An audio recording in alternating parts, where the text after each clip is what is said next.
Good news sa lahat nating mga kababayan Pilipino, sa ating panalangin sa Panginoon kay former PDA Agent Jonathan Morales ay malaya na po siya sa awa ng Diyos at sa mga senador na tumulong sa kanya, no?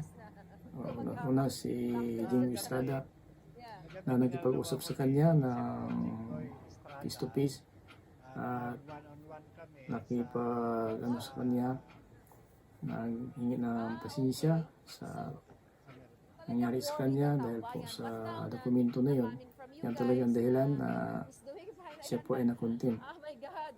So kasi ang sagot talaga ni Jonathan Morales talagang atras abante kung oo hindi. So yun yung nangyari po. Pero sa awa ng Diyos ay pinalabas na po sa tulong din nila ni Jinggoy Senador Jinggoy Estrada kay Bato de la Rosa, especially sa bagong President Senate na si Escudero na talagang siya din ay nagbigay din ng pasya na palabas na po si former PDA Agent Jonathan Morales. So panoorin natin ang kanyang testimony sa mga pangyayari sa loob ng Senate, kung ano ang kanyang naramdaman. Ang saya niya na nakalabas na po at maganda ang pag-treatment sa kanya ng mga nakabantay sa kanya, pagkain o sa kanyang kalagayan na maganda talaga ang kanyang pag-alaga sa kanya ng mga senador sa kanyang pagkakulong diyan po sa Senate room, mga kapatid. Napakinggan natin si Agent PDA kung Jonathan Morales.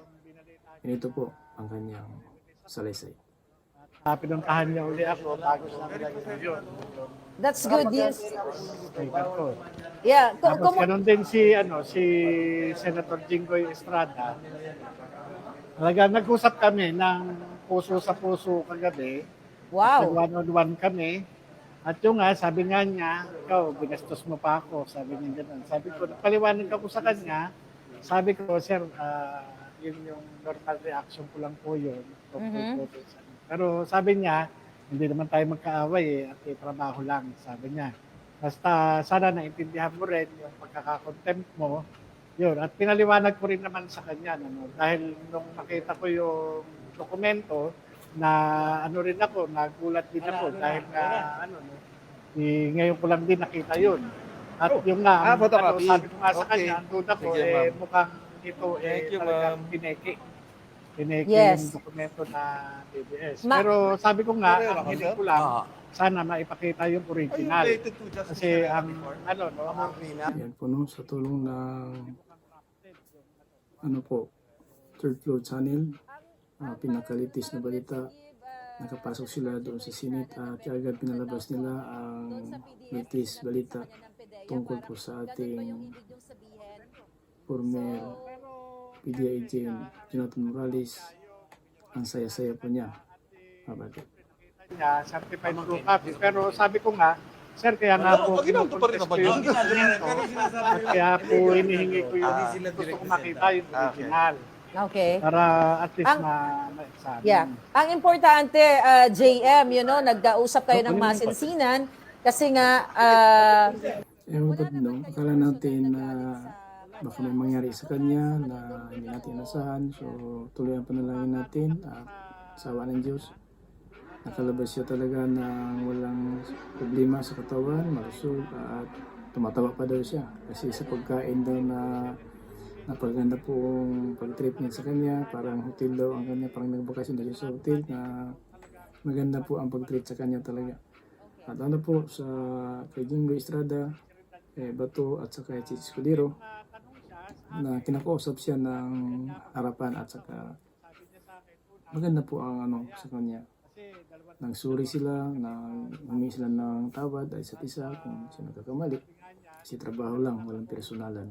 So napaganda po mga batid na balita sa gabi nito na ano po natin ang unang-unang balita sa paglaya po ni Pidia Former Eugene Jonathan Morales. So sa tulong nyo, salamat sa panalangin. Panalangin natin lahat na mapalaya talaga siya. Wala pong mangyari na masama kasi kawawa naman siya. Nasa edad na po siya at saka talagang dapat nating tulungan at salamat sa suporta na panalangin sa lahat po ng mga tumutulong na maganda na sakripisyo din doon sa Senado, sa labas ng Senado na marami pong nagano doon, mga tao na nanalangin, na nagsindi po siya ng kandil, no, para po na ipakita ang liwanag kung katarungan na sana po talaga mapalaya si Eugene Former Jonathan Morales. So, salamat po, lalo po sa napaka, ano po, galing ng mga mainstream media. Doon po ang Third Floor Channel, ang pinakauna po na nagbigay po ng balita kay Marlica. So, yun po ang bagong balita ngayon na sawa ng Diyos, ating panalangin, ay talagang ito ng kasagutan na malaya na po siya. At sana po sa sunod na hearing, matapos na sana, wala na pong sabi natin mas mabigat pa na suliran. Kung problema pa na darating, sana kapayapaan na sana ang makamtan at matapos na po yung investigasyon na wala na pong sama na loob. At maliwanagan ang lahat tungkol po sa PDL po na yung pong issue na yan dahilan na kontin po siya sa kanyang paglutang na kanyang pag-amin na siya talaga ang naka-sign ng investigasyon na yon sa PDL. At mga kapatid, huwag kalimutan itong ating channel. Resume video lang po ito para po sa pagpasalamat sa Panginoon sa kasagutan ng ating mga panalangin sa inyong lahat, sa bayan ng Pilipino. At ito ang ating Ditis Balita ngayon sa lahat ng ating mga taga-subaybay at nagmamahal kay Former Eugene Jonathan Morales. Maraming salamat po sa inyong walang sawa na panalangin, sa ating panalangin na tagumpay sa gabi na ito. Napalaya na po ang ating panalangin na si Former Pidia Eugene Jonathan Morales. Maraming salamat. Panginoong lingkod, Sige Tumaka, Misabi, Kabisa Soal. Let me know kung Okay, kailangan nyo bye-bye. nang umalis ha. We can just continue the